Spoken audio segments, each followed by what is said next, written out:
Most people believe that God's blessings have to look big to be real. A beautiful house, a luxury car, a bank account full of zeros. That's what we're taught to look for. But what if the truth is much quieter than that? What if you've already been blessed, deeply blessed, and just never stopped long enough to notice it? Today, I want to walk with you through 5 simple things. Nothing flashy, nothing complicated. Just everyday realities that many people overlook without a second thought. And yet, if you truly have even one of them, you're holding on to something rare. Something money could never replace. Stay with me, because what we're about to talk about might change the way you see your life, especially when we reach the third one. That's the one most people only understand after it's already gone. Let's begin with the first blessing: peace in your mind. Not happiness, peace. Those two are not the same. Happiness depends on circumstances. It comes when things go your way, when life feels smooth, when everything lines up just right. But peace is different. Peace stays, even when things fall apart, even when life doesn't make sense. Take a moment and look around. There are people who seem to have everything: money, success, recognition. And yet, when the lights go out at night, they lie awake. Their minds are restless. Their hearts are heavy. They keep chasing more, hoping the next achievement will finally quiet the noise inside. But then there are moments, maybe you've felt it, when you lay your head down at night, and even though your life isn't perfect, something inside you is still calm. You're not free from problems, but you're not consumed by them either. There's a quiet stillness, a sense that somehow you're okay. That kind of peace is not ordinary, it's a gift. The Bible describes it as a peace that surpasses all understanding. It doesn't always make sense. It doesn't follow logic. But when it's there, you feel it deeply. And if you've ever experienced it, even for a brief moment, then you already know how powerful it is. If you have that peace right now, even just a small amount, don't overlook it. Don't rush past it like it's nothing. There are people spending years, even fortunes, trying to find what you already carry within you. Now, the second blessing: food on your table today. You've probably heard this before. Be grateful for your food. It's easy to nod and move on, but let's slow down for a moment and really think about it. Tonight, somewhere not as far away as we like to believe, there are people going to sleep hungry, not by choice, not temporarily, but because they simply don't know when their next meal will come. And you ate today. Maybe it wasn't a luxurious meal. Maybe it was simple, even routine. But it was there. You didn't have to wonder if you would eat. You didn't have to go to bed with that uncertainty weighing on you. That difference, the space between having food and not knowing if you will, that's a blessing many of us have become blind to. God didn't have to provide that for you today, but somehow it was there.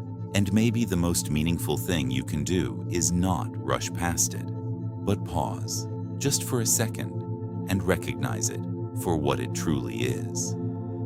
Now, let's move to blessing number 3. And this one reaches a place deep inside the heart.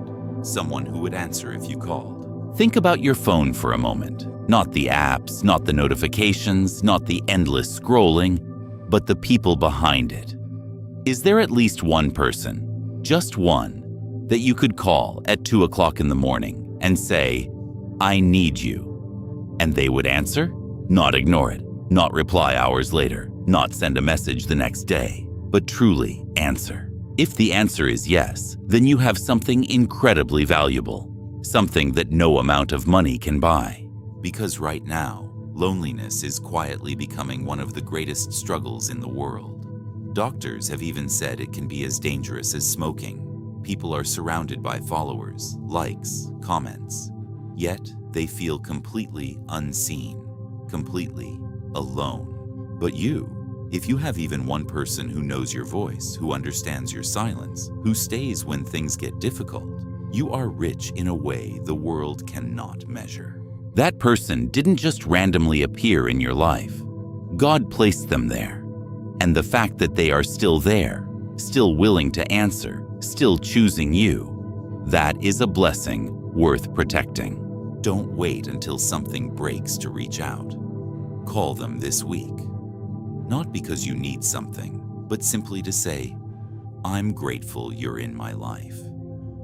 Sometimes, the strongest relationships are built in those quiet, intentional moments. Now, blessing number 4, you woke up this morning. I know, it sounds simple, almost too simple, but don't move past this too quickly. Really take it in. You didn't earn today.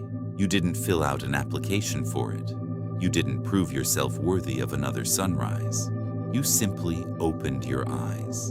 And somewhere someone didn't. Someone who had plans. Someone who had people waiting for them. Someone who thought they had more time, but they didn't get the chance to wake up today. No warning. No final goodbye. No moment to say what they meant to say. But you did. Every morning you wake up, it's as if God is quietly telling you, I'm not finished with you yet. There is still something in you. There is still something for you to do, to say, to become. And yet, so many people spend that gift complaining about traffic, about delays, about small inconveniences that won't even matter a week from now. Don't live like that. You woke up today. That alone is a reason to stand up, to take a breath, to try again. No matter what yesterday looked like, today is still open. And that means your story isn't over. If anything, it's still being written.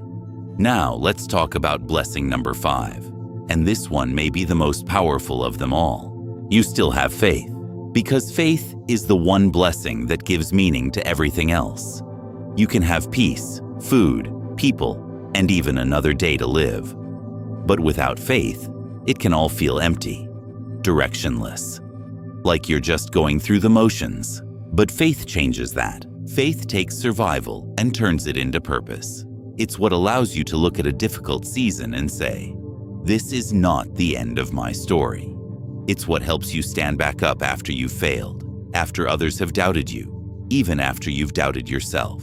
And here's something I want you to really notice. You're here, right now, watching this, listening to these words. Something inside you was drawn to this message, drawn toward meaning, toward something bigger than what you can see.